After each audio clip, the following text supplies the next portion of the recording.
Hi guys, welcome to Amman shopping centre.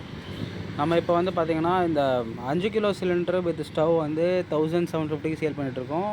நிறைய பேர் courier கேட்டிருப்பீங்க. கொரியர் சார்ஜஸ் கேட்டு சொல்கிறேன்னு சொல்லியிருப்பேன், இல்லை கொரியர் அவைலபிள் இல்லைன்னு சொல்லியிருப்பேன்.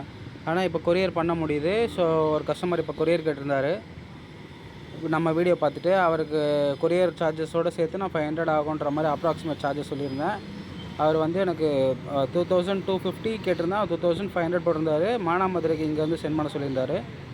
அது பார்த்திங்கன்னா 2650 வந்து கொரியர் சார்ஜஸ் ஆச்சு. 2600 ஆச்சு அவருக்கு மொத்தமாக சேர்த்து, பேக்கிங் கொரியர் எல்லாமே சேர்த்து. கஸ்டமருக்கு இப்போ கொரியரும் போய் ஆல்மோஸ்ட் அவுட் ஃபார் டெலிவரி வந்துடுச்சு. கொரியரும் போய் சேர்ந்துருச்சுன்னு நினைக்கிறேன். பார்ப்போம். ப்ரொஃபஷ்னல் கொரியர் மூலியமாக தான் சென்ட் பண்ணியிருந்தேன்.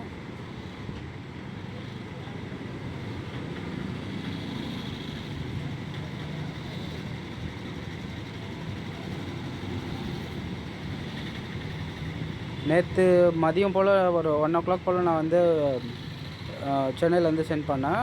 அவருக்கு வந்து அவுட் ஃபார் டெலிவரி வந்துடுச்சு இன்றைக்கி.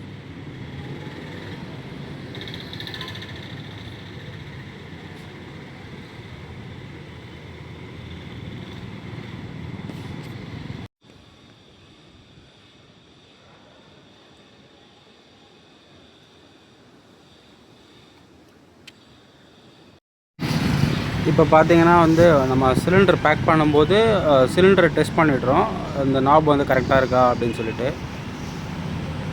அப்புறம் பேக்கிங் பண்ணும்போது வந்து கீழே ஒரு பாக்ஸ் மேலே ஒரு பாக்ஸ் வச்சு சிலிண்டர் க்ளோஸ் பண்ணியாச்சு. அதை வந்து ஒரு கவர் உள்ளே போட்டுட்டு அந்த கவரில் சைடில் ஃபுல்லாக வந்து டேமேஜ் ஆகாத அளவுக்கு இது போட்டாச்சு. இது வந்து பார்த்திங்கன்னா சிலிண்டர் ஸ்டவ்வு, அந்த மேலே உள்ள டாப்பு வந்து ரிலையன்ஸ் கம்பெனிது, நல்ல பிராண்டு, நல்லாயிருக்கும்.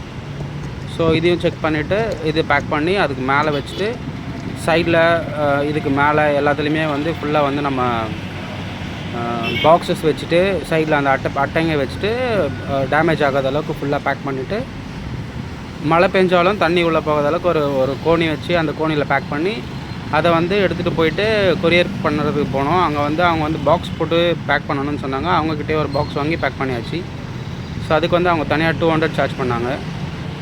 நெக்ஸ்ட் டைம் மேபி நம்ம வந்து அந்த பாக்ஸை வந்து நம்ம இங்கேயே ப்ரிப்பேர் பண்ணி எடுத்துகிட்டு போகிற மாதிரி பிளான் பண்ணிக்கலாம். அப்போ வந்து அந்த சார்ஜஸ் வந்து நமக்கு அவாய்ட் ஆகும். ஸோ வந்து கொரியர் சார்ஜஸ் என்னவோ அதை மட்டும் பே பண்ணுற மாதிரி இருக்கும். ஜாஸ்தி வந்து அந்த பேக்கிங் சார்ஜஸ் தனியாக வராது. இந்த பாக்ஸ் தான் அது போட்டது.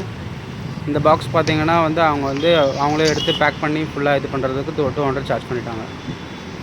அண்டு பாக்ஸ் வந்து இது பெரிய சைஸாக தான் இருந்தது, சின்ன சைஸ் கிடைக்கல. பெரிய சைஸாக இருக்கோ என்ன பண்ணிட்டாங்க, மொத்தமாக ஒரு 6 கிலோ வந்தது. ஆனால் அவங்க வந்து பாக்ஸ் சைஸ் வச்சு தான் கால்குலேட் பண்ணுவேன்னு சொல்லிட்டு 13 கிலோ என்னமோ சார்ஜ் பண்ணிட்டாங்க நமக்கு. அதனால தான் இந்த கஸ்டமருக்கு வந்து கொஞ்சம் எக்ஸஸாக ஆகிடுச்சு. ஸோ மற்றபடி பார்த்திங்கன்னா உங்களுக்கு 1750 ப்ளஸ் வந்து கொரியர் சார்ஜஸ் போட்டிங்கன்னா பேக் பண்ணி கொடுத்துடலாம். ஸோ ஃபஸ்ட் டைம் நம்ம சேனல் பார்க்குறீங்கன்னா சப்ஸ்கிரைப் பண்ணிக்கோங்க. மேலும் அப்டேட்க்கு பெல் பட்டனை கிளிக் பண்ணிக்கோங்க. தேங்க்யூ.